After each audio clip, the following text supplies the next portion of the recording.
মির্জা আব্বাস বিএনপির স্থায়ী কমিটির সদস্য আজকে একটা সুন্দর কথা বলেছেন যে একে অপরের দিকে কাদা ছুড়লে বিজয় নিঃশেষ হয়ে যাবে। এটা সত্য।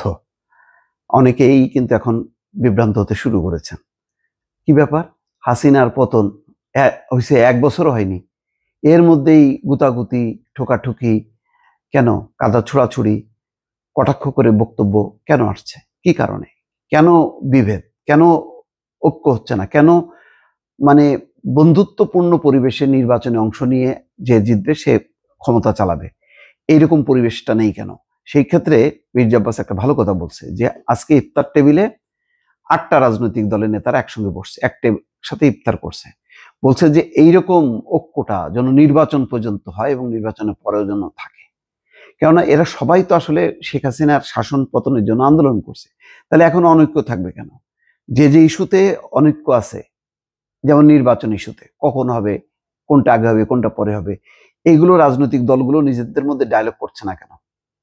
এটা আমার প্রশ্ন। আমার কিন্তু একই প্রশ্ন কিন্তু বিএনপির প্রতি। বিএনপি একটা বড় রাজনৈতিক দল হিসেবে কেন এই উদ্যোগটা নিচ্ছে না? রাজনৈতিক গোল টেবিলের যদি আয়োজন করে, ডাকে, কেউ বলবে যে আমরা যাব না?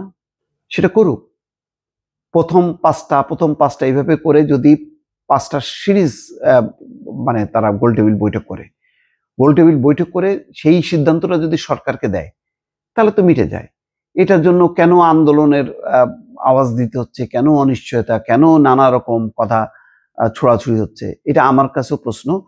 সরি টু সে, এই যে পরিবেশটা যেটা আজকে মির্জা আব্বাস বলছেন, এটা আমার কাছেও ভালো লাগছে না। তিনি বলছেন দেখেন বিভিন্ন দল একে অপরের দিকে কথা বলছে, কাদা ছুটছে। এই জিনিসটা ঠিক না। তাহলে 5 তারিখে আমাদের যে আন্দোলন, আমাদের যে বিজয় তা নিঃশেষ হয়ে যাবে। ঠিকই তো। এই মানে এই যে আবেগ, অনুভূতি, বিপ্লবের যে চেতনা, এই চেতনা থাকবে যদি এই পরিস্থিতিটা চলতে থাকে? থাকবে না।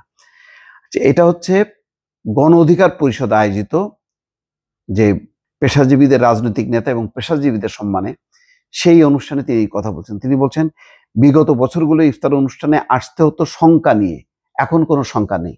খুব চমৎকার কথা। আগে ইফতার পার্টিতে যাবো, বাপরে কি হয় না হয়, কে কি বলে না বলে, এখন কোনো শঙ্কা নেই। এখন নিশ্চিন্তে আরামের সঙ্গে সবাই আসতে পারছেন, এমন পরিস্থিতি 5 তারিখের আগে ছিল না। একদম খুব বাস্তব কথা বলছেন তিনি।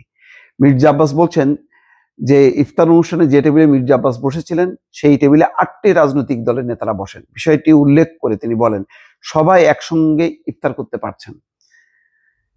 একইভাবে বাকি সময়টাও বাংলাদেশ গড়ে তোলার জন্য এভাবে থাকতে পারলে অসুবিধাটা কোথায়? ঠিকই। এ প্রসঙ্গে তিনি বলেন আজকের ইফতার পার্টিতে যেভাবে বসেছি, আগামীতে সকল কার্যক্রমে নির্বাচন থেকে শুরু করে সরকার গঠন পর্যন্ত সব একসঙ্গে থাকতে চাই। অসাধারণ কথা। তবে কৃত্রিমভাবে কিছু অসুবিধা সৃষ্টি করা হচ্ছে উল্লেখ করে বিএনপির এই নেতা বলেন হিংসা, বিদ্বেষ, ঈর্ষা নিয়ে হিংসা পরায়ণ হয়ে কিংবা পরশ্রী কাতর হয়ে কখনোই দেশের ভালো করা যাবে না। সবাইকে নিজের বিবেকের কাছে দায়ী থাকতে হবে। রক্তের বিনিময়ে যে বিজয় অর্জিত হয়েছে সেটা যেন কারো ষড়যন্ত্রে বৃথা না যায়। সালাউদ্দিন আহমেদ বলছেন যে জাতীয় নির্বাচনের বিষয়ে পরিষ্কার রোডম্যাপ ঘোষণা করতে অন্তর্বর্তী সরকারের প্রতি তিনি আহ্বান জানাচ্ছেন। তিনি বলছেন জুলাই গণ অভ্যুত্থানের আকাঙ্ক্ষা ছিল স্বৈরাচার মুক্ত শক্তিশালী গণতান্ত্রিক রাষ্ট্র নির্মাণ করা, জন আকাঙ্ক্ষাকে ধারণ করে এমন রাষ্ট্র নির্মাণ করা যেখানে কোনো বৈষম্য থাকবে না, সাম্যের ভিত্তিতে একটি গণতান্ত্রিক এবং ন্যায় বিচারের বাংলাদেশ প্রতিষ্ঠিত হবে। সালাউদ্দিন আহমেদ বলছেন বর্তমান প্রজন্ম বৈষম্যহীন গণতান্ত্রিক রাষ্ট্র বিনির্মাণের জন্য ব্যাপক সংস্কার চাই, সেই সংস্কারের সঙ্গে বিএনপিও একমত। তবে তিনি বলেন সংস্কার প্রস্তাব, আলাপ আলোচনা, প্রস্তাব গ্রহণ এগুলো চলতেই থাকবে, কিন্তু জাতীয় সংসদ নির্বাচনের জন্য একটা সিদ্ধান্ত নিতে হবে। সেই জন্য বিএনপি নির্বাচনের রোডম্যাপ চায়। এটা তো ঠিকই তো। বিচার বলেন, সংস্কার বলেন, এগুলো সবই চলমান থাকবে, কিন্তু একটা নির্বাচনে তো তারিখ থাকতে হবে যে ভাই নির্বাচনটা কবে। এখন কিন্তু দিন যত যাচ্ছে তত কিন্তু ওই বিদেশিরাও কিন্তু বলছে এই তোমাদের নির্বাচন কবে, আর কতদিন চলবে এইভাবে। একটা তো মানে রেগুলার গভর্নমেন্ট ছাড়া আপনি মানে এটা কি জাতীয় দুর্যোগ হয়েছে? মানে স্বাধীনতা যুদ্ধ আমরা বিদেশিদেরকে হটায় আমরা স্বাধীন করলাম, সেরকম অবস্থা। সেরকমও তো এরকম লম্বা সময় কাটে না একটা নির্বাচন হইতে।